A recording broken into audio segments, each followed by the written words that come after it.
अस्सलाम वालेकुम ninth class. आज हम करेंगे ninth class physics new book का चैप्टर नंबर 8 मैग्नेटिज्म के एमसीक्यूज विद एक्सप्लेनेशन। तो चलिए स्टार्ट करते हैं।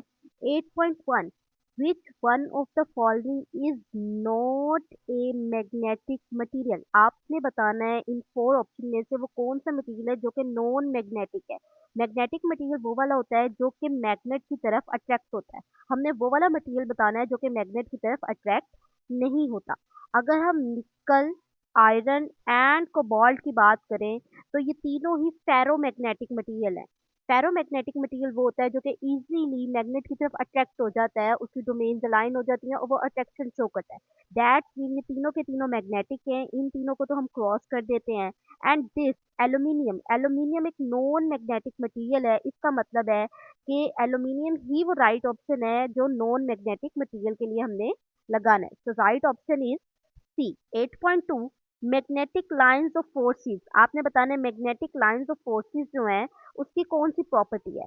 आपको पता है मैग्नेटिक लाइंस ऑफ फोर्सेस अगर मैं यहाँ पे ड्रॉ करूँ, एक तरफ नॉर्थ पोल एंड एक तरफ साउथ पोल, तो हमेशा मैग्नेटिक लाइन ऑफ फोर्स इधर से निकलती हैं और दिस साइड ऐसे लूप बनाती हुई यहाँ से अंदर एंटर होती हैं। ठीक है, कुछ इस तरीके से। ओके, अब वो कह रहे हैं magnetic lines of force are always directed in straight line. नहीं, स्ट्रेट लाइन में नहीं होती। देख रहे हैं आप, स्ट्रेट लाइन में नहीं है, कुछ लूप भी बना रही है। तो ये ऑप्शन भी हमारा गलत है। क्रॉस वन अनदर, यहाँ पे क्रॉस नहीं कर रही। आप देख रहे हैं डायग्राम के अंदर क्रॉस तो वो करती नहीं है, तो ये भी हमारा राइट ऑप्शन नहीं है। एंटर इनटू नॉर्थ पोल, यहाँ पे देखिए नॉर्थ पोल के अंदर अगर आप यहाँ पे देखें नॉर्थ पोल से मैग्नेटिक फील्ड लाइंस बाहर की तरफ निकल रही है, एंटर नहीं हो रही। तो दैट्स मीन ये भी हमारा रॉन्ग ऑप्शन है।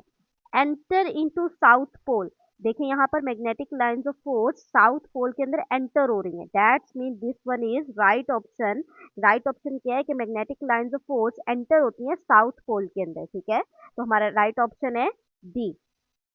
8.3 permanent magnet can not be made by. आपने परमानेंट मैग्नेट बताना है जो कि हम किस चीज से नहीं बना सकते। स्टील, नियोडाइमियम, एल्निको, इन तीनों के साथ हम परमानेंट मैग्नेट बना सकते हैं। ठीक है, but soft iron, soft iron से हम परमानेंट मैग्नेट नहीं बना सकते। ये हमारा राइट ऑप्शन है। रीजन इसका ये है क्योंकि सॉफ्ट आयरन जल्दी से मैग्नेटाइज हो जाता है। ये बात सही है, ये जितनी जल्दी मैग्नेटाइज होता है उतनी ही जल्दी डीमैग्नेटाइज भी हो जाता है। और जो चीज़ जितनी जल्दी मैग्नेटाइज हो और उतनी जल्दी डीमैग्नेटाइज हो जाए वो टेम्परेरी मैग्नेट यानी कि इलेक्ट्रोमैग्नेट बनाने के लिए इस्तेमाल होती है, परमानेंट मैग्नेट बनाने के लिए इस्तेमाल नहीं होती। और हमने ऑप्शन के अंदर ही वो वाला बताना है जो कि परमानेंट मैग्नेट बनाने के लिए इस्तेमाल नहीं होता। तो दैट्स वाई ये जो हमारे पास है सॉफ्ट आयरन, ये परमानेंट मैग्नेट बनाने के लिए इस्तेमाल नहीं होता, ये टेम्परेरी मैग्नेट बनाने के लिए इस्तेमाल होता है। तो right option is a. 4.8 permanent magnets are used in. आपने बताना है जो परमानेंट मैग्नेट्स हैं वो इन चारों ऑप्शंस में से किसके अंदर यूज होते हैं। आपको एप्लीकेशंस आपने इस चैप्टर के अंदर रीड आउट की होंगी। इसके अंदर जो सर्किट ब्रेकर है, इलेक्ट्रिक क्रेन है एंड मैग्नेटिक रिकॉर्डिंग है, इसके अंदर टेम्परेरी मैग्नेट्स यूज हो रहे होते हैं। दैट्स मीन ये हमारे पास तीनों ऑप्शंस नहीं है। लाउड स्पीकर के अंदर परमानेंट मैग्नेट्स यूज होते हैं। परमानेंट मैग्नेट्स यूज होते हैं लाउड स्पीकर के अंदर। और हमने एसी जनरेटर पढ़ा था, एसी जनरेटर के अंदर भी हमारे पास परमानेंट मैग्नेट्स यूज होते हैं। आपने देखा था लाउड स्पीकर के अंदर क्या था, लाउड स्पीकर के अंदर कॉइल थी, इस तरीके से कॉइल थी और ऊपर भी एक मैग्नेट था। यहाँ पर भी नॉर्थ पोल यहाँ पर था और यहाँ पर भी एक मैग्नेट था। साउथ साउथ, यहाँ पे दो साउथ थे और यहाँ पर नॉर्थ पोल था। कुछ इस तरीके से मैग्नेट्स लगे हुए थे आपके जो लाउड स्पीकर के अंदर। कुछ इस तरीके से डायग्राम थी उसकी। कुछ इस तरीके से उन लाउड स्पीकर के अंदर आपने देखा था कि परमानेंट मैग्नेट्स लगे हुए थे। 8.5 a common method use to magnetise the material. आपने बताना है कि आपने मैग्नेटाइज करना है मटेरियल को, तो आप कौन सा मेथड यूज करेंगे। नीचे से स्टार्ट करते हैं, डी ऑप्शन देखते हैं। Placing inside a solenoid having AC current. आप एसी करंट में जब भी इसको रखते हैं, जब भी आप सोलिनॉइड को रखते हैं, चेंजिंग मैग्नेटिक फील्ड बार बार होती है तो वहां पे डीमैग्नेटाइज होने का खर्चा होता है। तो इसका मतलब है ये भी मैग्नेटाइजिंग मटेरियल के लिए यूज नहीं होगा। हीटिंग, हीटिंग और हीटिंग आपने ये दोनों मटेरियल डीमैग्नेटाइजेशन के अंदर पढ़े थे।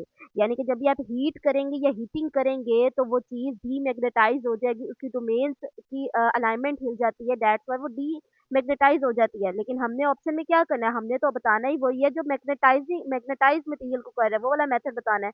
तो इसका मतलब है हीटिंग एंड जो हीटिंग है वो दोनों के दोनों डीमैग्नेटाइज़ मटेरियल हैं, तो ये क्रॉस हो जाएँगे। नेक्स्ट बचता है हमारे पास सोकिंग मेथड।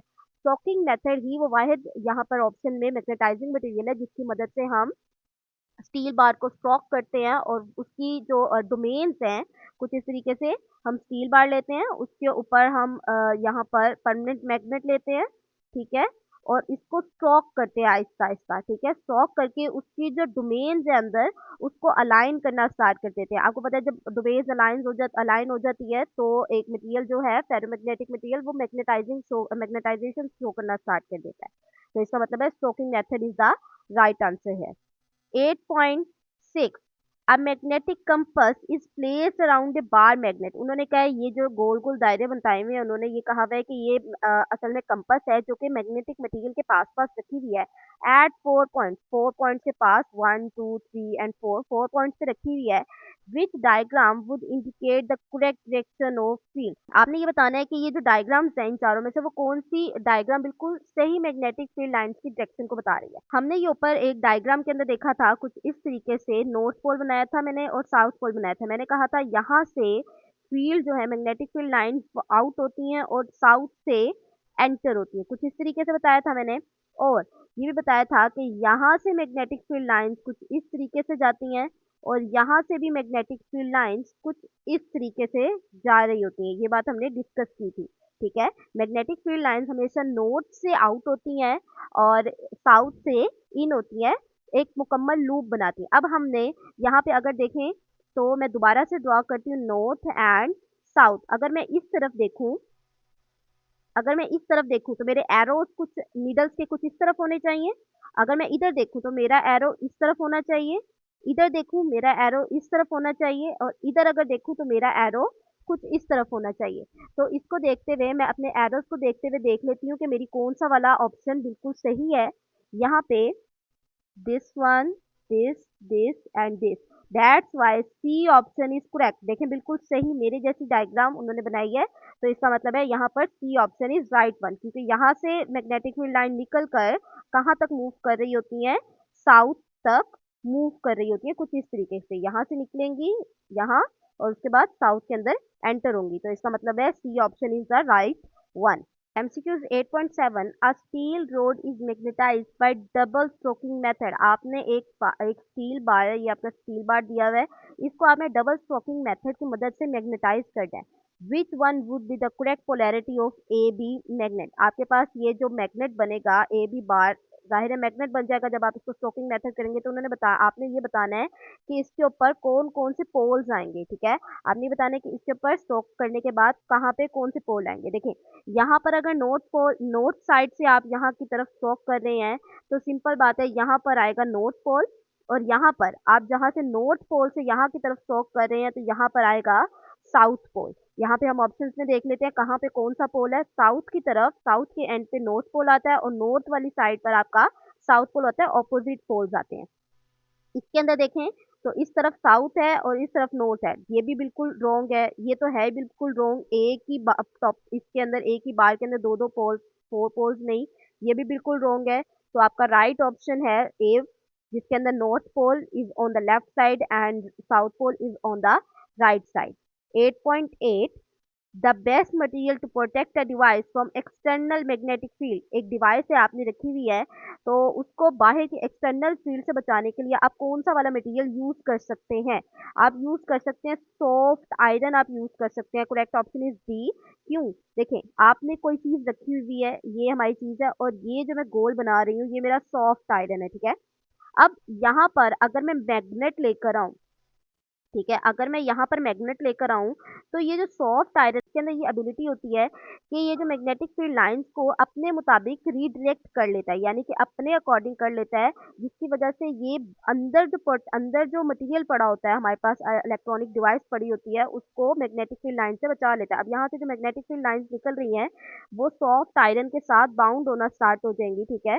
सॉफ्ट आयरन के साथ बाउंड होना स्टार्ट हो जाएँगी और अंदर जाने से बच जाएँगी, अंदर नहीं जाएँगी, ठीक है? हाई परमेबिलिटी होती है सॉफ्ट आयरन की और ये जो हमारे पास इलेक्ट्रिक फील्ड लाइन्स है उसको रीडायरेक्ट कर लेता है, जिसकी वजह से जो अंदर की हमारे पास डिवाइस है वो बच जाती है। तो इसका मतलब हमारे पास ऑप्शन क्या है?